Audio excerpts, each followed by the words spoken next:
Bien, muy buenas tardes a todas y todos. En este penúltimo día de la Feria Internacional del Libro, mi nombre es Javier Morales y Fuentes, hago parte de la Subdirección de Comunicaciones de la JEP y quiero darles la bienvenida a esta charla sobre la dignificación de las víctimas a través de las medidas cautelares.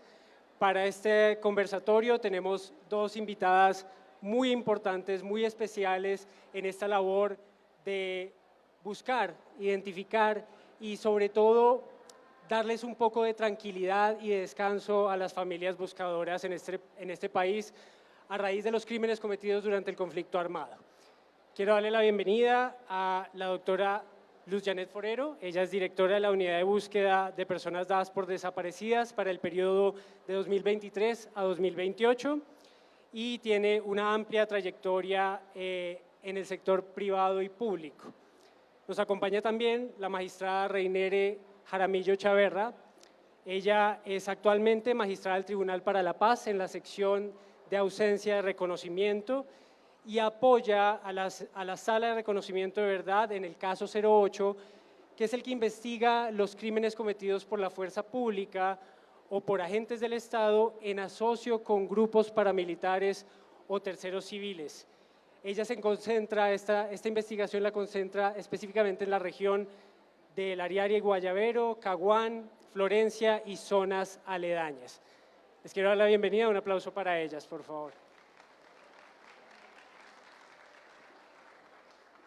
Queremos iniciar esta charla con una breve exposición audiovisual, es un video para que ustedes un poco vean desde la voz de las víctimas y desde su experiencia de qué es lo que les vamos a hablar acá para que lo entiendan mucho mejor. Así que adelante con el video, por favor. Hoy me entregaron a mi hijo Nelson Enrique y así como me entregaron a mi hijo, espero que todas las madres de Colombia reciban a sus hijos.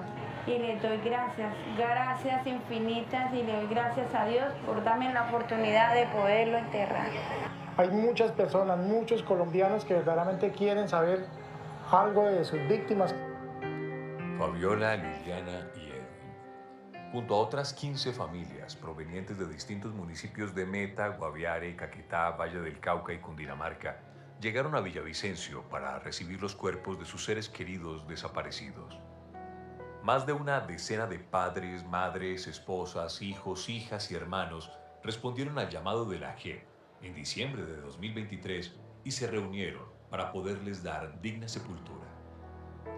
El hallazgo múltiple que se dio en el marco de las medidas cautelares adoptadas por la sección de ausencia de reconocimiento de verdad en San José de Guaviare para proteger zonas donde se podrían hallar víctimas del conflicto dejó en evidencia otra cara de la desaparición, la de los cuerpos identificados que no han sido reclamados. Muchas veces las familias buscan a su ser querido, buscan a la persona que se fue de casa y que no sabe qué pasó con ella. Pero otras veces los cuerpos nos llevan a las familias. Y eso se ha denominado la búsqueda inversa. Porque el Estado hace mucho rato de haber hecho esto. Hoy se está haciendo de manera mancomunada. Como búsqueda inversa, se conoce otro componente esencial en la búsqueda, identificación y entrega de los desaparecidos en Colombia. Aunque los esfuerzos institucionales durante años se han centrado en hallar los cuerpos, en esta ocasión el proceso fue diferente. Se enfocó en buscar a las familias por todo el territorio nacional. La razón, muchas veces el lugar donde fueron exhumados los cuerpos de estas personas no coincide con la zona donde vivían o fueron vistos por última vez. Esto dificulta aún más la búsqueda de las familias y pone en discusión las gestiones institucionales que no se hicieron en estos 20 años para localizar a sus familiares y garantizar una entrega en condiciones dignas. Para mi familia pues es algo doloroso, sí, pero realmente también como que se quita una carga encima y de pronto un descanso también para nosotros. Así como nosotros queremos y quisimos, también que sea para muchos pobres campesinos y colombianos que han vivido este flagelo. 105.000 familias colombianas buscan a sus seres queridos desaparecidos en el conflicto armado. Encontrarlos como los encontramos, muertos. Para mí es un dolor demasiado grande, para mi hija, mi familia. Después de 10 años sin encontrar a mi esposo en ese estado, es duro, pero me siento bien al saber que me lo entregaron, gracias a todas las personas que estuvieron en este evento de buscarlo. El método de búsqueda inversa implica identificar información relacionada con la persona encontrada y que podría ayudar a localizar a su familia.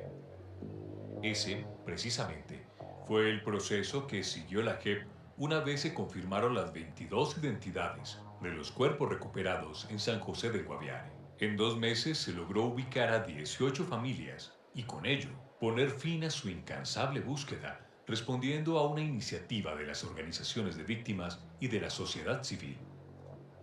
Aproximadamente son 80 familiares que están conformados por padres, hijos, hermanos, tíos, que de alguna manera pudieron ver una luz después de tanto tiempo en la búsqueda de sus seres queridos, desaparecidos por ocasiones de conflictos armados. Este proceso de entrega de víctimas identificadas no reclamadas pone en evidencia las dificultades que enfrentan las familias en la búsqueda de sus seres queridos desaparecidos, encontrándolos a miles de kilómetros de donde la víctima fue desaparecida.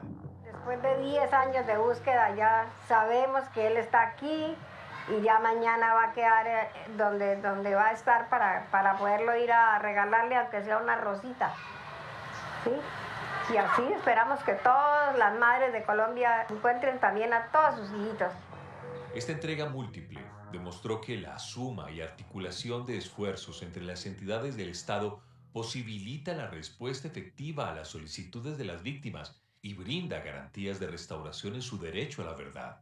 En el proceso de búsqueda e identificación en Guaviare, solicitado por el colectivo sociojurídico Orlando Falsborda, participó el Instituto Nacional de Medicina Legal, la Unidad de Búsqueda de Personas Dadas por Desaparecidas, la Unidad para la Atención y Reparación Integral a las Víctimas y el Ministerio Público.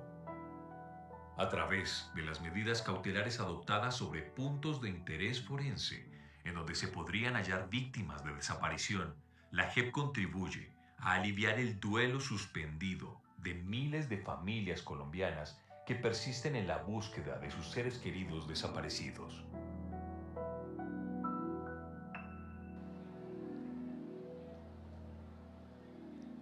Bien, este es un ejemplo mínimo, uno de miles de los que justamente estas dos entidades que no sobra recordarlo, son dos entidades que surgen del acuerdo de paz de 2016 entre el gobierno colombiano y las extintas FARC-EP y que cada una tiene un rol en justamente llegar a unas respuestas y unas respuestas muy concretas para personas muy reales que están ahí esperando unos familiares y que llevan 20, 30, 40 años esperando.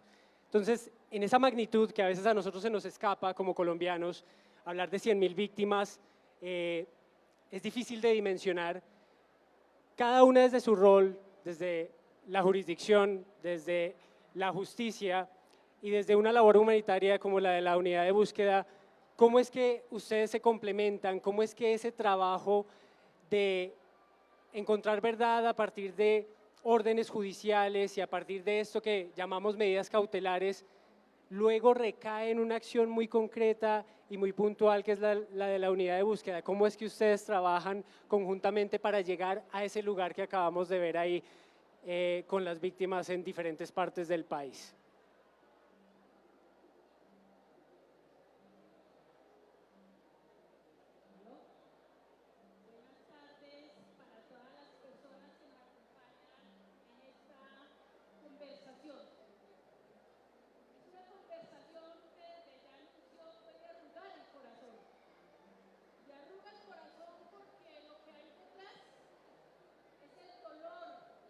Miles y miles de familias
que ha podido vivir nuestro país. Es un delito gravísimo que afecta no solo a la persona, a la familia, sino que también afecta de manera fuerte a toda la sociedad. Porque es poner a un ser humano en una condición de no ser, de no saber si está vivo o está muerto. Y esa incertidumbre, ese dolor, esa oscuridad que viven las familias es inimaginable. La tenemos en diferentes relatos y permítanme, entendiendo que este conversatorio también es un conversatorio para honrar y dignificar a los miles de desaparecidos en nuestro país y también a las víctimas, a sus familias, a las mujeres buscadoras. Permítame, Javier, poner un relato muy corto de una mujer que, expresando su dolor, dijo lo siguiente en un libro que fue publicado como libro Ladrillo de Río Frío en Cúcuta, norte de Santander. Y ella escribía: me siento como una roca dentro de la oscuridad. La roca es una cueva muy oscura. Me siento así. Hay días, desde hace 4 meses, que no duermo. Y si duermo, lo hago por 1 o 2 horas. Todos los días estoy sentada en la oscuridad. Me siento a llorar pensando por qué la desaparecieron, por qué la mataron. Y todas las noches es lo mismo. Soy una roca dura, con dolor, con mucho dolor, pero ante todo con muchos sentimientos, que es lo que hace que no pare de buscar a mi ser querido desaparecido. Quería solo poner esto porque eso es lo que nos han dicho todas las víctimas de desaparición forzada, que es lo que viven. Y esas víctimas le pidieron a la Jurisdicción Especial para la Paz, las organizaciones de víctimas, que protegiera unos lugares.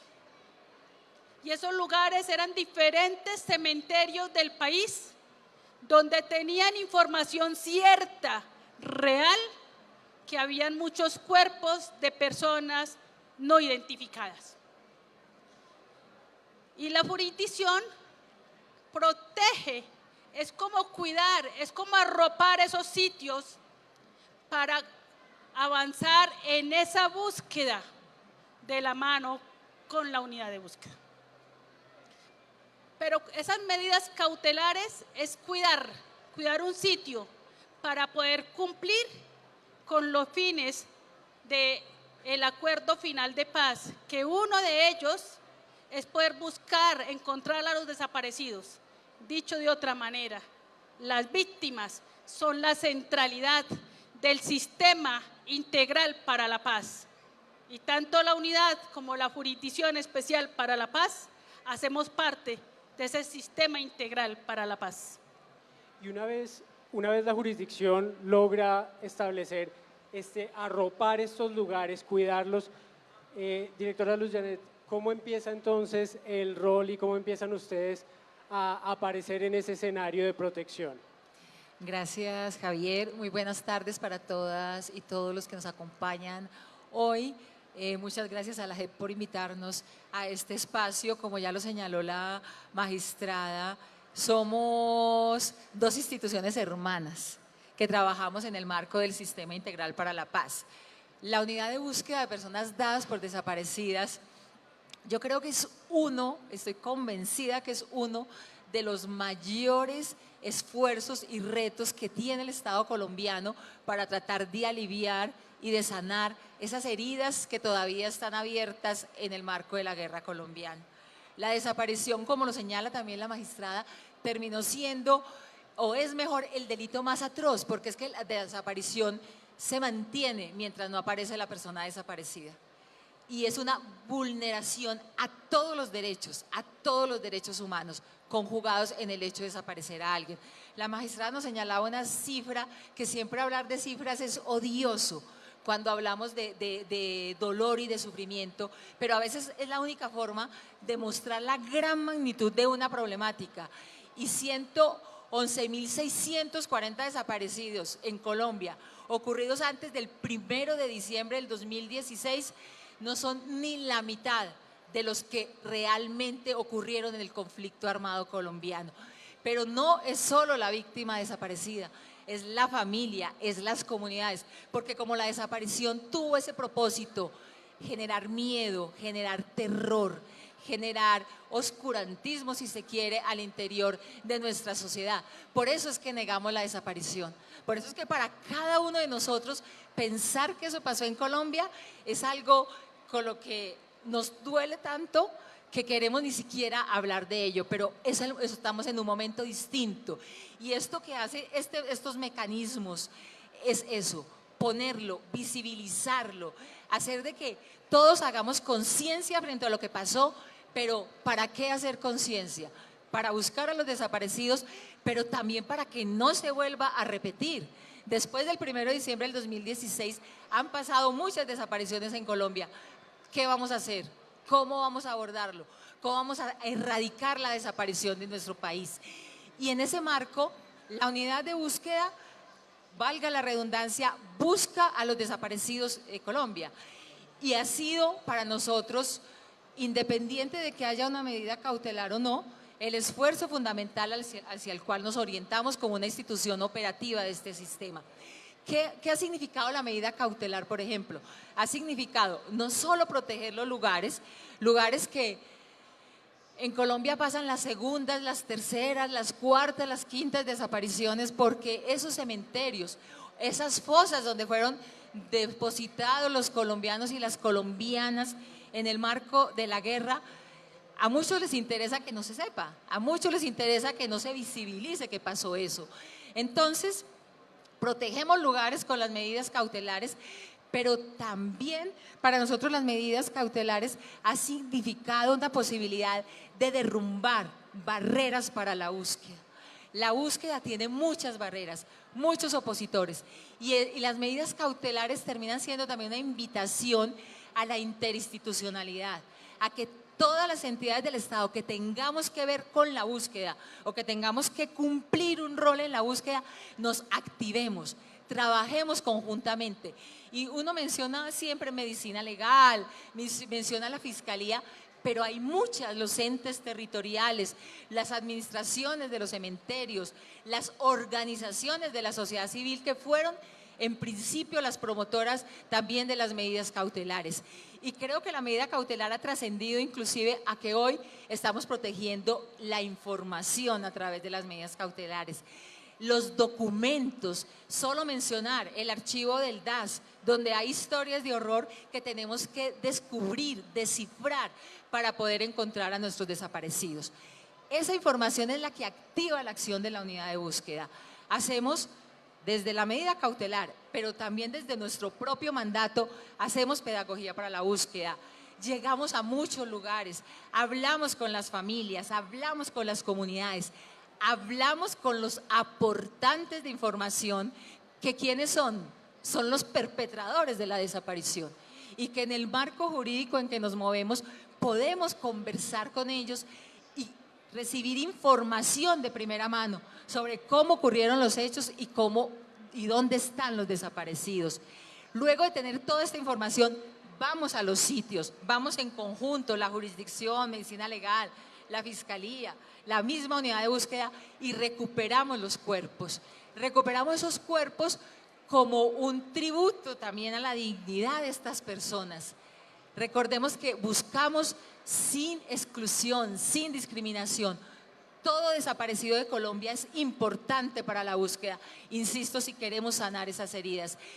Y no importa el rol que jugó en el conflicto, detrás de cada desaparecido hay una familia sufriendo, y esta unidad humanitaria y extrajudicial tiene esa obligación de devolver un poquito de paz y tranquilidad, como lo señalaban en el video.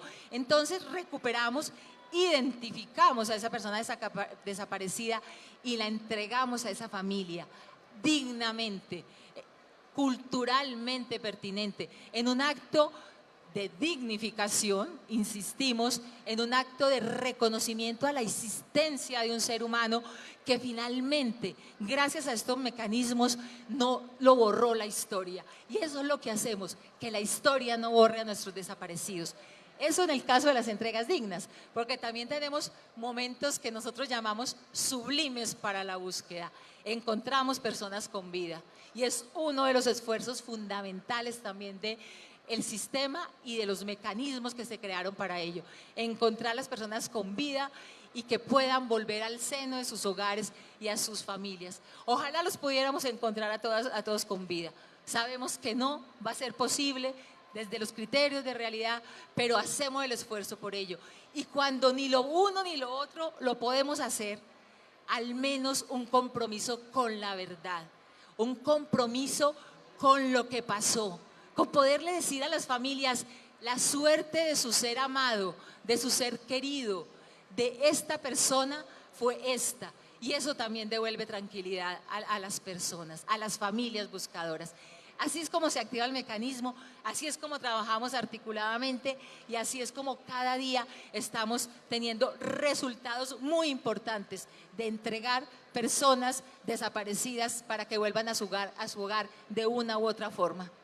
Ahora, directora, usted dijo algo muy importante y es el tema de las barreras, las dificultades. Entonces, quisiera que nos explicaran un poco para tanto el público que está aquí presente como para las personas que nos ven conectados virtualmente, ¿cuáles son esas dificultades de materializar lo que está puesto en un auto, en una orden judicial y que le da unas órdenes específicas a una serie de entidades? ¿Qué es lo más difícil de justamente llegar al territorio, encontrar a las personas, materializar esto, que esas órdenes luego se conviertan en historias satisfactorias como las que vemos, y eso de encontrar personas con vida que uno dice, es increíble cómo no conmoverse con 20 años una persona que no sabía dónde estaba y que la familia la pueda volver a abrazar con vida. ¿Cómo es eso? Bueno, como las medidas cautelares son un trámite judicial que adelanta la jurisdicción especial, todos los magistrados y magistradas de nuestra jurisdicción. Esas medidas cautelares hay que decir que se han determinado para muchos lugares cementerios. Cuando en la primera intervención rápida planteé que la primera tarea era proteger el lugar, ello viene acompañado de una serie de órdenes a diferentes entidades del Estado que administran, por ejemplo, los cementerios. Y había que hacerlo a través de órdenes judiciales porque las autoridades administrativas no han cumplido de manera seria, adecuada y oportuna con su deber de administrar bien los cementerios. Esto es, de cuidar esos cuerpos no identificados que las familias los están buscando. Y es por eso que parte de esas órdenes judiciales van dirigidas a diferentes entidades públicas, a diferentes entidades del orden administrativo, que si cumplieran de manera adecuada con las normas establecidas, pues no habría necesidad de hacerlo. Primer elemento. Segundo elemento, ha tenido que ver con que hay que hacer conciencia de que la desaparición forzada existió, que fue muy grave y que no hay que seguirla negando. Y entonces este negacionismo hizo que fuera invisible para todas las autoridades administrativas y judiciales y que entonces no dieran respuestas rápidas y oportunas. Y es aquí entonces donde le hemos dicho a los administradores de los cementerios que por favor administren adecuadamente, que no confundan los cuerpos de personas no identificadas con otros. Hoy ese es uno de los retos. ¿Qué encontramos? Que los alcaldes, primeras autoridades municipales que deben cuidar los cementerios, que deben garantizar que los cuerpos no identificados no sean confundidos con otros, pues cumplan con esa labor, cosa que no han hecho.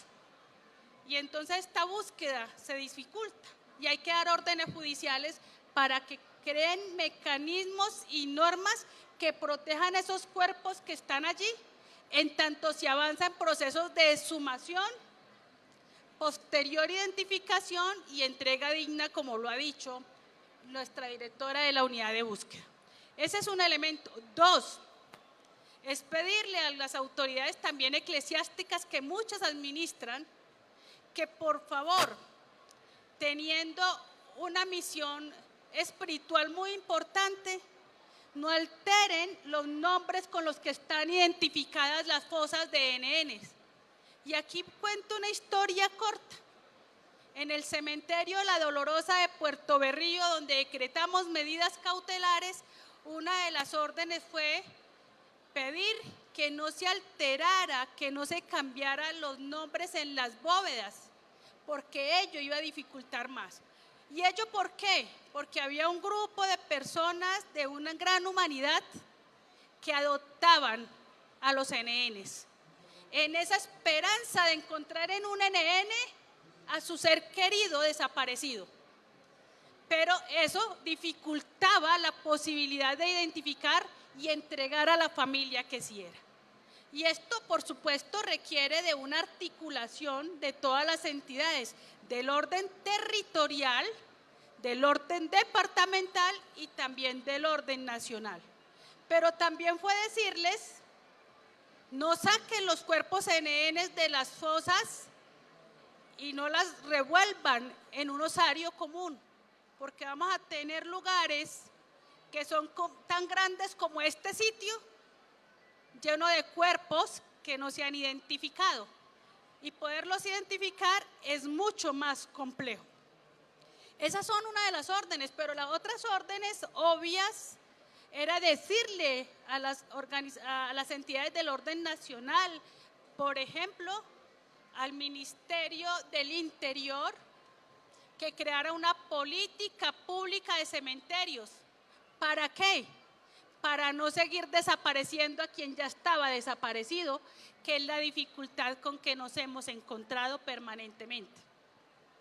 Pero esto ha tenido todos unos retos, es decir, las órdenes judiciales lo que han propiciado es abrir puertas para que las víctimas, los derechos de las víctimas se puedan materializar mucho más fuerte. Y como lo dijo la doctora Luz Janet, es ir derribando barreras.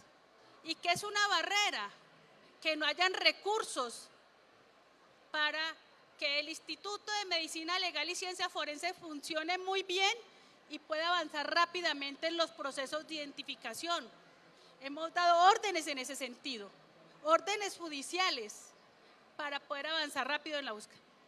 Pero de otra parte, decir que estas medidas cautelares a lo largo y ancho del país han coadyuvado de manera decidida a poner en el debate público que la desaparición forzada existió, que existe, que es muy grave y que tienen que haber políticas de búsqueda para lograr satisfacer los derechos de las víctimas.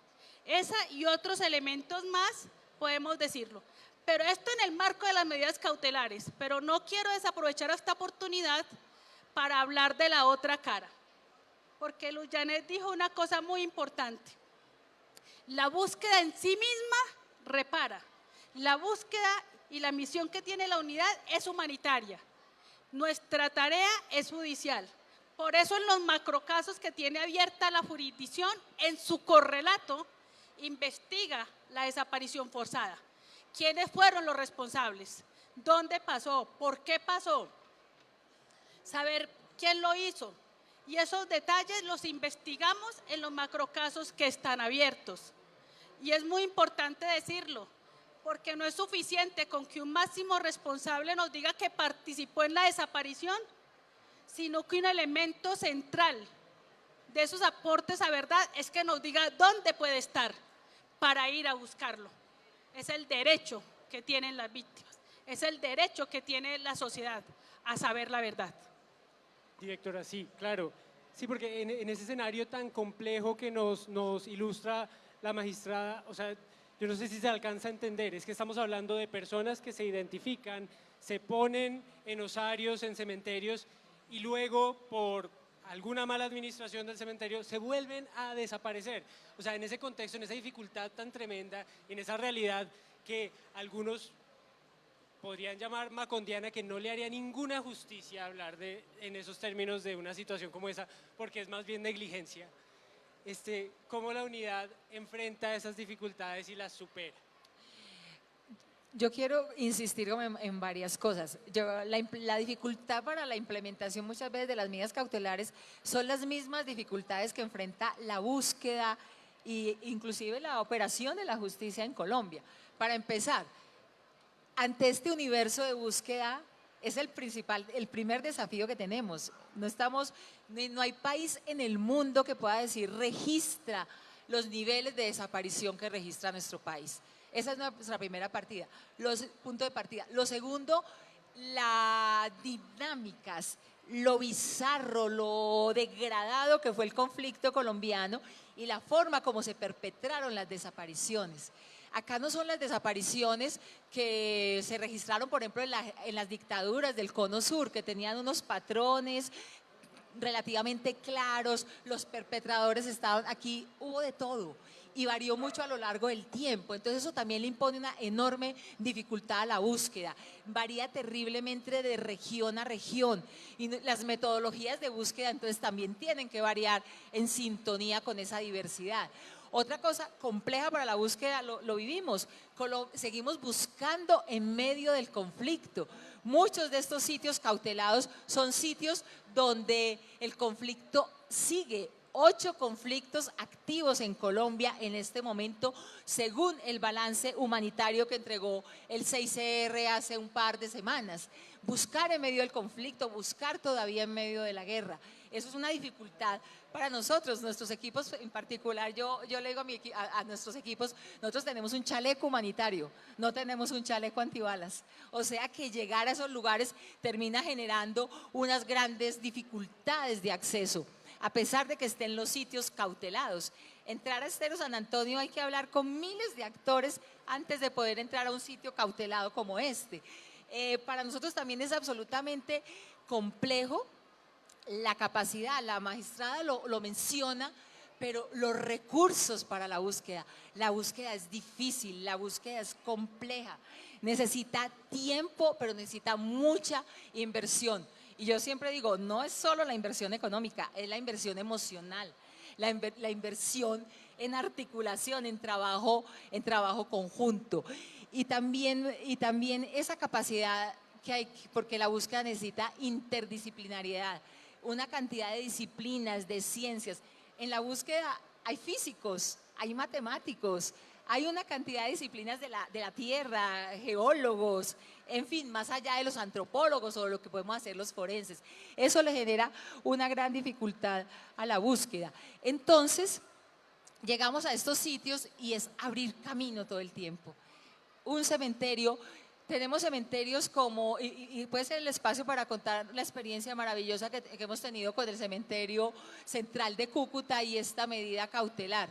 En este solo cementerio llegamos, y yo le digo no solo a la magistrada Reineres, sino a la magistrada María del Pilar, que aquí nos acompaña, yo como forense digo, es el sitio más dantesco que he podido ver en mi vida. Empezó una medida cautelar hace un par de años donde íbamos a explorar alrededor de 21 sitios de interés forense en este lugar, y esos 21 sitios hoy se traducen en 42 sitios, llegando a este cementerio y escarbando. Allí, en 8 intervenciones que hemos hecho conjuntamente, hemos removido más de 4.500 cuerpos de personas no identificadas o de personas que pudieron haber sido identificadas en su momento, hace 10, 20, 30, 40, 50 años atrás, pero que nunca fueron devueltas a sus familias. Y es un desaparecido para sus familias, así esté identificado. Pero la buena noticia es que este trabajo articulado, armónico, de esos 4.500 cuerpos que hemos ya intervenido, estudiado, analizado. En estas 8 fases tenemos 252 cuerpos que probablemente pronto van a volver a su casa, van a volver a su hogar.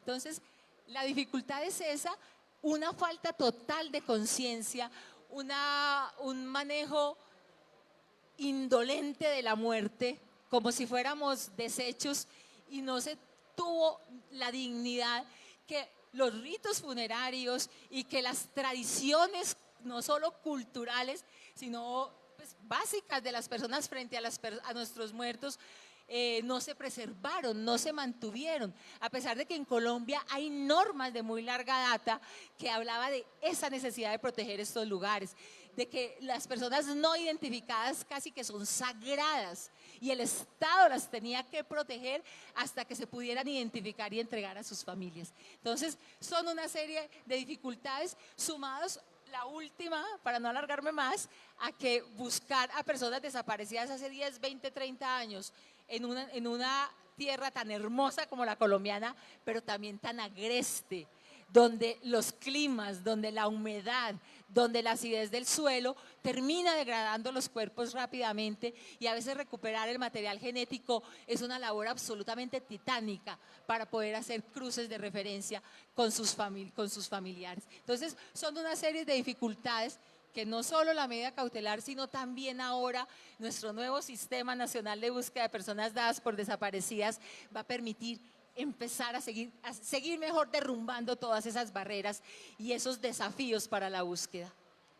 Como bien lo dice la directora Luz Janet, en este flagelo y en este intentar revertir y encontrar respuestas para las víctimas se mezcla absolutamente todo. Se mezclan creencias, rituales, anhelos, y eso muchas veces hay que buscar la manera de canalizarlo. Yo quiero invitarlos a todos a ver un segundo video, una producción audiovisual que les muestra más o menos otro ejemplo de cómo a partir de las medidas cautelares y a partir del trabajo que hacen la jurisdicción y la unidad de búsqueda, estas labores y estas medidas de protección se traducen también en otros lenguajes que recogen las víctimas, que las adoptan y que las resignifican, les dan otros significados y que nos permiten entender este crimen de otra manera y la lucha y la búsqueda constante también de otra manera. Por favor, adelante con el video.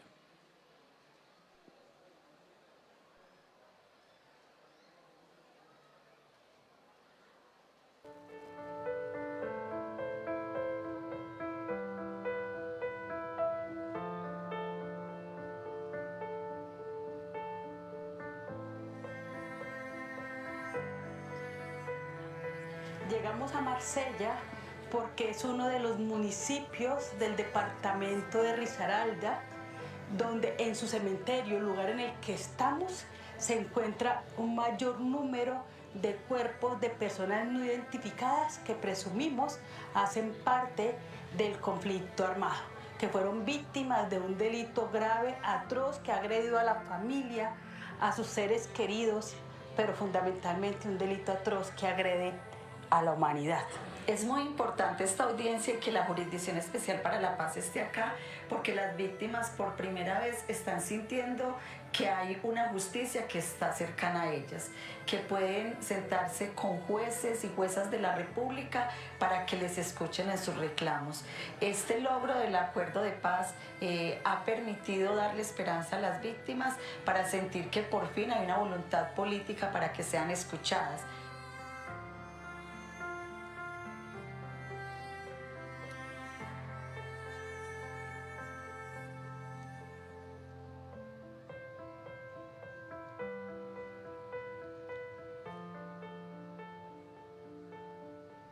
Cantidad de personas que hay sin identificar o no identificadas en el cementerio es porque fueron sacadas en la vereda Beltrán del río Cauca, que pasa por aquí, por allí, y allí hay un remolino y los pescadores sacaban las personitas que iban bajando, y por eso fue que llegaron al cementerio 500, casi 600 víctimas no identificadas, y están en el cementerio precisamente por esta razón. Fue que el municipio llegó a ser el municipio más violento del país en esa época, pero no era en realidad porque aquí se viviera la violencia, sino que fue por todas las personas que sacaron del río Cauca, que eran traídas como del norte del valle. Hay algo que resaltar dentro de las vivencias indígenas y es que nosotros tenemos una visión diferente y para nosotros no solo la afectación física y emocional, también hay una afectación energética y espiritual que crea desarmonías en los territorios como cuerpos, como templos. Nuestras mujeres, bueno, y me incluyo también en esto, por 5 décadas fuimos muy afectadas en violaciones, en desapariciones, en pérdida de nuestros hijos, de esposos, de muchos familiares y hasta el momento no hemos tenido respuesta alguna.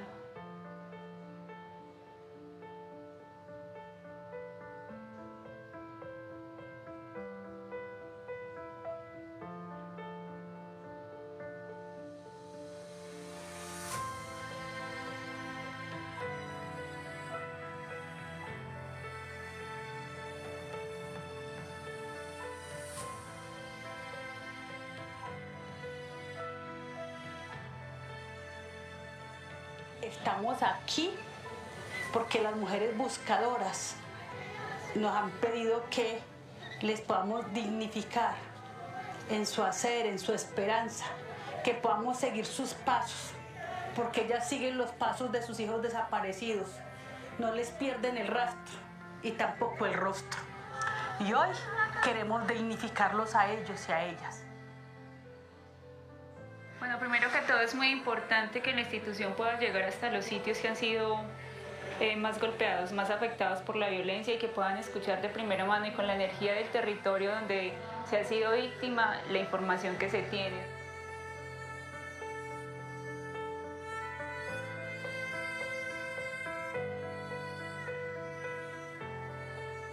Yo tenía como 5 o 6 lienzos y en menos de media hora, mientras iban contando, yo iba dibujando como poseído. Porque es eso mismo, yo creo que eso lo venía de adentro. Es una forma de contarle al país, de contarle a las personas de esta barbarie y de esta crueldad que es desaparecer a una persona. Porque no solo desaparece él, sigue perenne un dolor en sus familiares y en las personas que lo quisieron. Y toda la vida lo van a estar buscando. Entonces lo que hace la caricatura y lo que hace la Palomita de la Paz es mostrarle al país que este proceso de paz tiene consigo un cimiento en la verdad y un cimiento en las víctimas. Creo que primero me sané yo, después de haber sido un niño y haber visto tanta muerte pasar por el río. Eso fue una necesidad imperante que tenía en mi alma, hacer esta obra, que me la imaginé desde muy chiquito. Entonces, después de 40 años, logré hacerla en el 2008 y a través de la obra, esa metáfora que hicimos al principio, conocimos a los familiares de víctimas de la masacre de Trujillo y con ellos en conjunto realizamos una nueva obra en el 2010 con las Magdalenas Vivas de Trujillo. Entonces hice esta obra. Le pedí permiso a mi madre, porque hasta ese momento yo tampoco tenía visibilización, yo no conocía a nadie que tuviera a una persona desaparecida. Entonces mi madre fue la modelo para esa obra que se llama La Espera. En el 2009 en el cementerio de Pereira la realizamos. El origen mismo del trabajo es el amor, el duelo, y por eso las imágenes a las que yo le apunto, lo que yo trato de hacer siempre, es que se sienta ese vacío, es que el espectador vea el tamaño, la dimensión de la pérdida, que, insisto, es absolutamente perpendicular y igual al amor del vacío que no se tiene. Uno de los logros de las medidas cautelares es poder en estas audiencias reconocer y dignificar a las víctimas de desaparición forzada. Un segundo logro es poder avanzar en la consolidación de los datos de cuántas personas no identificadas se encuentran en cada uno de los cementerios para avanzar en la exhumación, identificación y posterior entrega digna, que es lo que están esperando las víctimas. creo que eso es muy importante porque está demostrando que el acuerdo de paz no es letra muerta y que cuando hay entidades que entienden el mandato y que ponen voluntad política, podemos realmente devolverle esperanza a las familias, hacer que crean en la justicia, que crean en la paz y que crean en que es posible un Estado que reconoce sus derechos y que lucha y que se compromete a hacerlos efectivos. Las víctimas en estos momentos lo que le piden al Estado es poder salir de esa condición de víctimas, es poder tener su reconocimiento como tal, sobre todo las personas que tienen seres queridos desaparecidos, es que les puedan devolver esa tranquilidad, esa estabilidad emocional, poder saber dónde están sus seres queridos, poder saber qué pasó con ellos, que les cuenten la verdad. Bien, como vemos ahí hay una conjunción de elementos, de símbolos, de lenguajes, de expresiones, de intentos por explicar este crimen tan atroz y que es permanente.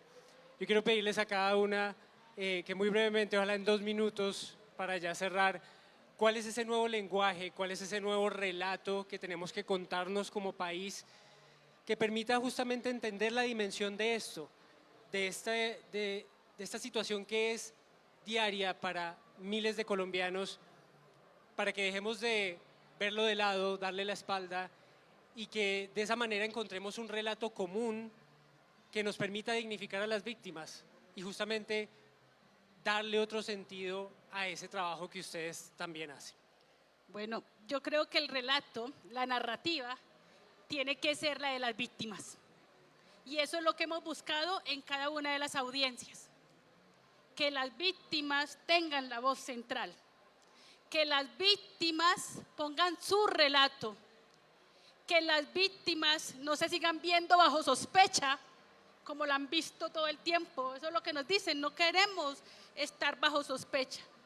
Y aquí empato con un dato, cuando hacemos entregas dignas, lo que quieren las víctimas es que digamos públicamente en la audiencia que su ser querido desaparecido no era un guerrillero, que su ser querido desaparecido simple y llanamente era un joven que tenía sueños, que tal vez pensaba distinto. Lo que hemos querido poner sobre la mesa es un juez empático, un juez que sea capaz de dejar su piel en cada audiencia, sintiendo el dolor de las víctimas. No podemos ser un juez de mármol, tenemos que ser un juez que tenga los oídos muy abiertos para escuchar cada relato y poder interpretarlo judicialmente para dar respuestas efectivas. Eso se llama actuar con la debida diligencia. Es hacer todo lo posible y más para poder dar respuestas. Esa es la narrativa y esa narrativa nos la vienen poniendo los artistas en caricaturas, en dibujos. Son narrativas que se complementan. Por eso a las audiencias no las hacemos como la queremos solo los jueces, sino que tienen una carga de simbología. Porque de seguro, en muchos lugares donde hacemos estas audiencias en el territorio, acabamos de venir de Cimitarra, lo acabamos de hacer en Marsella, en Samaná. Es importante decir que tal vez esas audiencias y ese relato sea lo único que llegue de justicia restaurativa a esos territorios. ¿Por qué? Porque la Jurisdicción Especial para la Paz investiga los máximos responsables de los crímenes, pero con unos criterios de priorización y selección, y seguramente no podremos investigar todo lo del país. La narrativa, Javier, tiene que ser la narrativa de las víctimas, esa narrativa a la que hay que creer, y esa narrativa nos tiene que poner en contacto permanente. Tenemos que contarla de diferentes maneras para romper la indiferencia que vive este país, para romper el negacionismo. La desaparición forzada es cruel, más de 120.000 desaparecidos, miles, y este país, a diferencia de España, está sumando y está buscando. El dolor que vive una España, como lo muestran los documentales, es que no se están entregando a las víctimas. Y solo para terminar, un dato. No solo que los cuerpos busquen a sus familias, las familias busquen a sus cuerpos. La última entrega tuvo que ver con que los cuerpos buscan a sus familias. Queremos la debida diligencia de todas las entidades. Hay muchos cuerpos identificados, no reclamados, no entregados a las familias que están en los cementerios. Y esto tiene que ver con una ausencia de compromiso del Estado de encontrar a las familias que siguen buscando a sus seres queridos desaparecidos. En eso también ya lo ha anunciado la doctora Luz Janet. Sumándome a esto, la narrativa de las víctimas es que las víctimas ya no buscan solas, que está una institucionalidad del Estado apalancando, acompañando, entregándolo todo, como lo dice la magistrada, por buscar a nuestros desaparecidos. La nueva narrativa también es que hablemos de desaparición. Hablemos de desaparición. Tuvimos un seminario hace poco, un conversatorio, cómo hablar de desaparición en las escuelas. Hablemos de desaparición, hagamos visible la desaparición. Nosotros decimos, hagamos aparecer la desaparición. Y eso hace parte de estas nuevas narrativas. La nueva narrativa parte también por exposiciones fotográficas como las que tenemos, donde señalamos la complejidad de la búsqueda, pero que tampoco nos vamos a quedar, no vamos a ser inferiores a esa exigencia que tenemos como país de encontrar a nuestros desaparecidos. La nueva narrativa es, trayendo a colación un documental que acabamos de lanzar que se llama Por Cielo y Tierra, que los vamos a buscar por cielo y tierra hasta encontrarlos. Y eso no lo hacemos solos, eso lo hacemos todos y todas. Muchísimas gracias, muy amables ustedes. Muchísimas gracias a ustedes por estar en este conversatorio. Únanse a ese mensaje, hay que hablar de desaparición. Los invitamos a visitar el stand de la Jurisdicción Especial para la Paz, a buscar los contenidos en las páginas oficiales y las redes sociales de la Unidad de Búsqueda de Personas Desaparecidas y la Jurisdicción Especial para la Paz. Una feliz tarde para ustedes.